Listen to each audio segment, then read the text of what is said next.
Hey guys, super excited to have you here once again. Today we are looking at a concept in Python called args and kwargs. Basically, we are going to illustrate this concept and we are going to look at what it stands for, what they mean, and after that we jump right into our Jupyter notebook and we are going to work things out. Meanwhile, please support us, like, subscribe to the channel, and give us a thumbs up to encourage and promote this content we are making.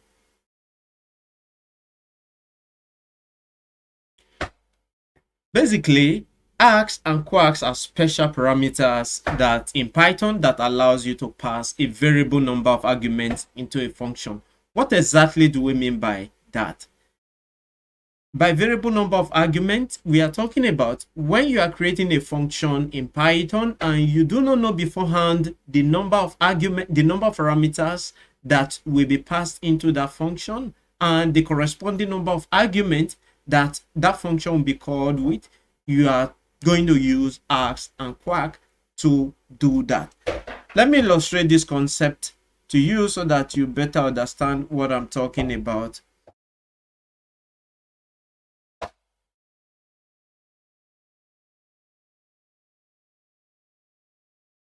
To illustrate this concept, you look at this function, right? We define the function here called sum, and we pass three parameters into our function, num1, num2, num3.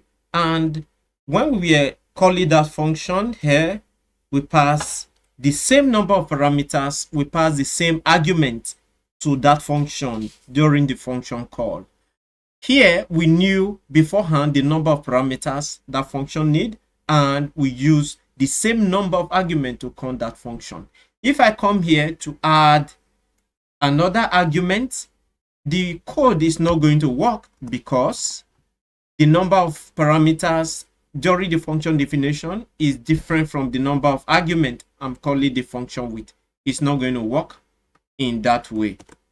All right, so that is not going to print the result that we expect. So you see, takes 3 positional argument, but 4 we are given. That's an error. So what you are going to do in this instance, what is going to help you is to use args or kwargs, because you do not know beforehand the number of arguments that function is going to take. So that is why we are looking at this concept of args and kwargs.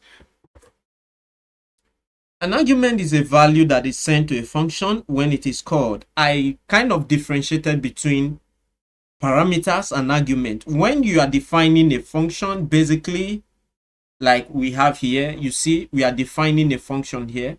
As you can see, what we have here are called parameters. Let me make it bolder so that you can see what we are talking about. Basically, num1, num2, num3 in the function definition are called parameters. But if you come down here during the function call, these values that are passed to the function during the call are called arguments. So that's basically the difference between parameters and argument. So the argument is passed during the function call, basically. So that is what we have here. So an argument is a value that is sent to a function when it is called. I believe you understand that. So what are args? Args, basically, like I said earlier, stand for argument, and the parameters allow you to pass a variable number of positional or non-keyword argument to a function. If we say what we have here is what basically differentiates the args from kwargs from the keyword argument. So variable number of argument, you do not know, you do not know beforehand the number of argument you want to pass to your function. So you can define, you can use the args during your function definition, and you do not have to specify the number of parameters, and you can call it with any number of arguments in the function call. So args are passed as tuples. Talking about tuples, I'm going to show you out to more like an example of what we have before now, talking about tuples. So So what are tuples? We did that here, and basically what I want you to take note of, you can't append or add items to a tuple. They are similar to a list. You already know that, and you cannot modify the values of a tuple. So this is a tuple. You can print, you can call your tuple, it's going to print what you have, but take note of this. That is what I want you to get from here. So basically this is what we mean by arg. So let's jump into code blocks so that we can create one, right? I believe you're anxious to do that. So args, let me create a function using the keyword def. So I'll call my function add, and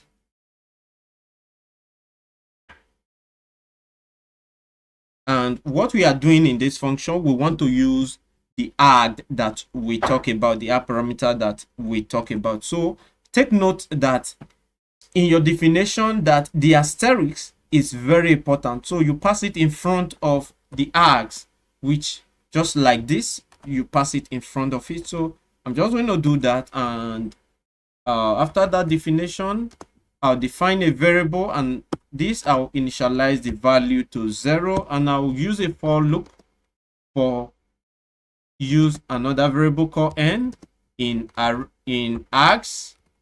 That the args, remember, that we use in the function definition just here, right? So then I'm going to use sum, and sum equal to sum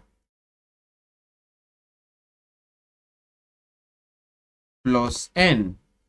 All right. So what this is talking about is that for n in args, okay, the number of the numbers or the number of items we want to add in this argument, okay, then if it starts with 0, remember we initialize sum to be 0. So if it starts with 0 plus n plus the next item plus the next item, just like that, and at the end of the day, you are going to put whatever result you get in summing those numbers you want to add, you're going to store them in the variable called sum. I believe you understand that. So we are going to go back here to print out. We're going to print out the value of sum. So just do this sum.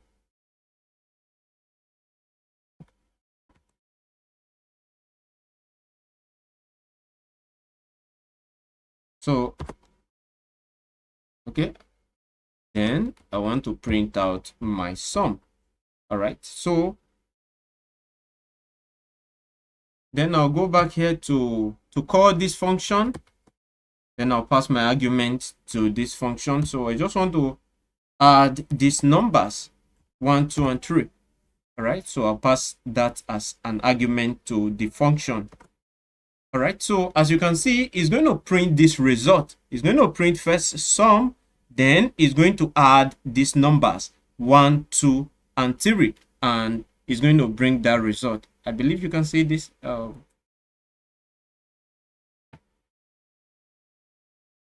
it's going to sum these numbers, and it's going to bring out that result, as you can see here. So not just this, I can go ahead and do more. I could have 2, 4. Let me sum all of these. 6, 8. I could close that. Shift enter. So it's going to print sum 20. So the result of this will be printed. You can add as many as possible. So basically, I'm going to create another function from what we have here. Let me just copy this. I'm going to create another function. This time, I want to prove to you that it is not compulsory to use args here. Okay, you can use any variable of your choice. You must not use arg here. All right, let me create another one. So this time, instead of using args, I'm going to use nums. Okay, stand for numbers, nums, but ensure that you put this asterisk. This asterisk sign is very important to be here. So this time, I'll use a different variable, total. I'm going to use total, initialize it again to 0, and take note that for, okay, this time I'll just do num here instead of n. I'll use the variable num here. All right, it's just a matter of preference. And take note, instead of using args here, args, I'm going to use the norms which I use in here. All right, I'm going to use this norm here. So then I'm going to do total. I'll use total here. Meanwhile, I'm going to show you something shortly. Total equals to total plus n, like I explained earlier. Take note that you can as well write this as, you can do this, but you can as well write this as, this is the long, you can have a shortcut. You can do total plus equals, which also represents what we did earlier. So total plus equals norm. So it's the same thing, it's just the short form of what we did earlier. So going to do here, okay, let's do something else. I'm going to use the keyword return. All right, return total. So instead of printing, I'm returning a value. So at the end of the day, I'll go ahead to call this function. So let's call this function. I'll do print and okay. Okay, let's use another function name. Let's say some norm.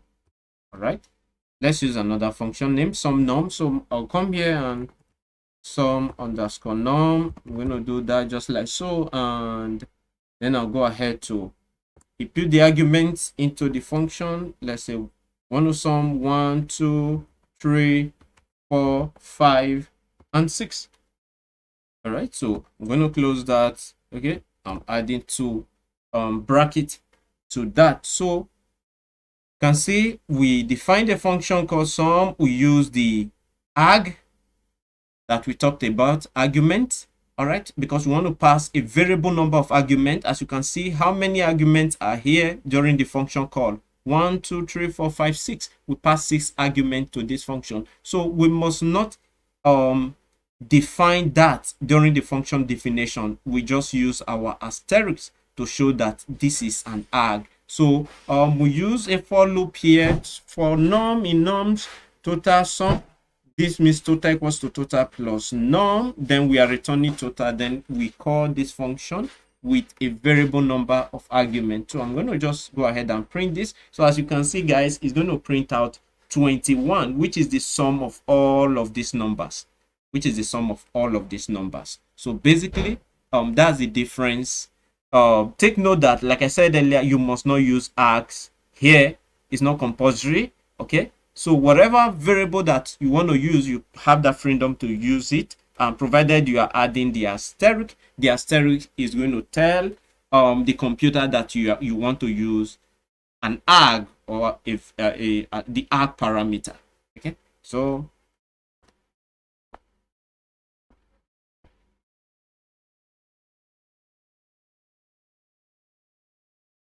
let's talk about kwargs. Like I said earlier, kwargs simply stands for keyword argument. And what are they? It's used to pass a variable number of keyword arguments to a function. The argument is passed as a dictionary. So like I showed you earlier, I'm going to show you I think we created the dictionary. Okay, I think I've closed that. Okay, basically, if we're talking about dictionary, we are talking about basically more like a big book, like your normal dictionary, where you go to look up the meaning of items, right? So the same way, kwargs, which are keywords argument, they act just the same way as you have your dictionary. You have a couple of things saved there. You can go there to access items. You can look up the meaning of items. Then you have them displayed, or you go ahead to read these items. So the same way you can store items using your keyword argument, all right, using the kwargs, then you can come back to reference those items. So I'll just go ahead in the same manner. I'll create a function here using def keyword. Then I'll just call that function. The name of my function will be my info, just like so. Then I'll go ahead to use. Meanwhile, you can come here and do kwargs. All right, but it's not important. What is compulsory is that you have that 2 asterisk. That is to tell the computer that you are talking about keyword argument, which is kwargs. You want to use that parameter. So I could go ahead. I have the freedom to, use any variable I want to use. So I'll call it. I'll go ahead to call it. Let's say data. Okay, I'm cool with that. I'll call it data. You can choose anything, any variable you want to use. So I'll come here, then I'll just do print like so. Then basically I want this to be printed in a new line, so I'll do new line, then do data. I'll explain this later on. So progress, then data type of argument.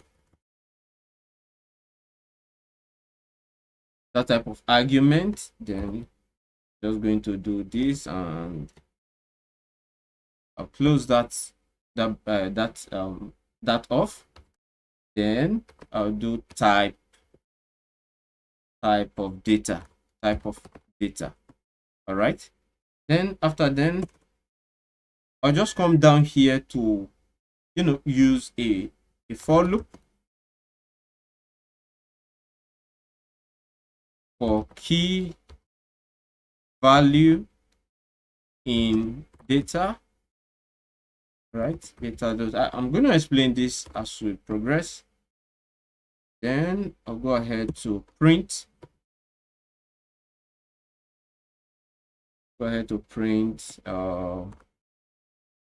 Okay,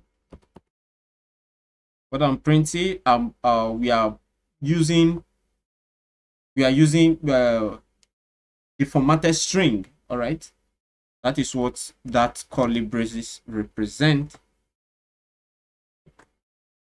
Okay, so I'm just going to close this off, and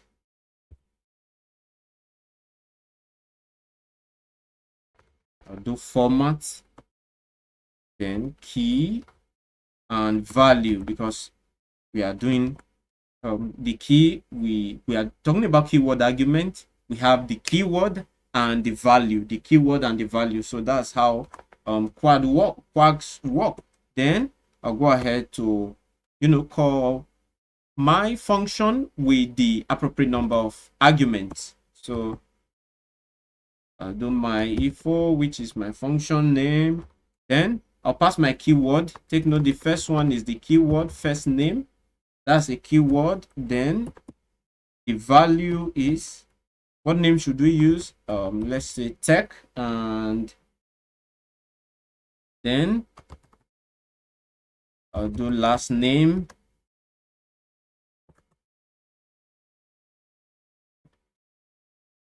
Globe.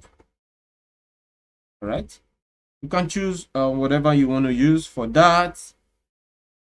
Then let's say sex. Sex is a keyword, take note. Then the value we want to pass to that, male. And okay, let's just stop here for this. Then we have another one, my info, and again I'm just going to repeat most of these. So let me just type it out. First name, okay, what name should we use? Let's say Joe. Then we have last name, let's say J. Then this time let's have different keyword and keyword value. Let's say we want to get the full contact phone. Then we could say 90453 6769. Theory, please. You don't have to, this is just a random number, please. So then let's say let's have another keyword, country, of course, Nigeria. So again, let's have one more keyword, age, let's say 30 years or 35, whatever. Okay, so as you can see, we created a function, like I said, and we are using kwarg parameter keyword argument. So that is what this double asterisk represent. Okay, you must not use kwarg here. You can choose your variable. So we want to print the type of argument. Okay, the type of data. So type of data. Okay, like we said, like I showed you earlier, the argument is passed as a dictionary. Meanwhile, for args, they are passed as tuples, right? Like I rightly said that earlier. So they are passed as dictionary. So type of data, you should know what to expect here. So we use a for loop for key value in data dot item. So what we are trying to talk about here is that we want to reference the keyword. This is the keyword. If you look at the argument, when we are calling that function, this is called the keyword and this is the value. So keyword value, right? Then keyword, sex is the keyword, then this is the value, just like so. You have keyword here. Okay, I have to be consistent. Let me change this to lowercase. Keyword, this is keyword value, just like that. And age is the keyword, this is the value. So take note of that. So okay, oh, we have two here, supposed to be one. All right, so okay, another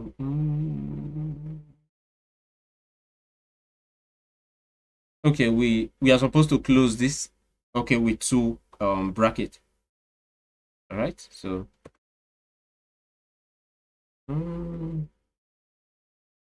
method index for key. Okay,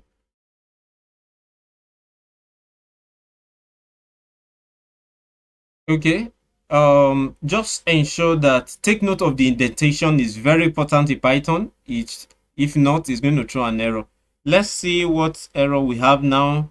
Dictionary object have no attribute item. Okay, it's supposed to be items, sorry, in data.items. So here we are supposed to have items. So let's do shift enter.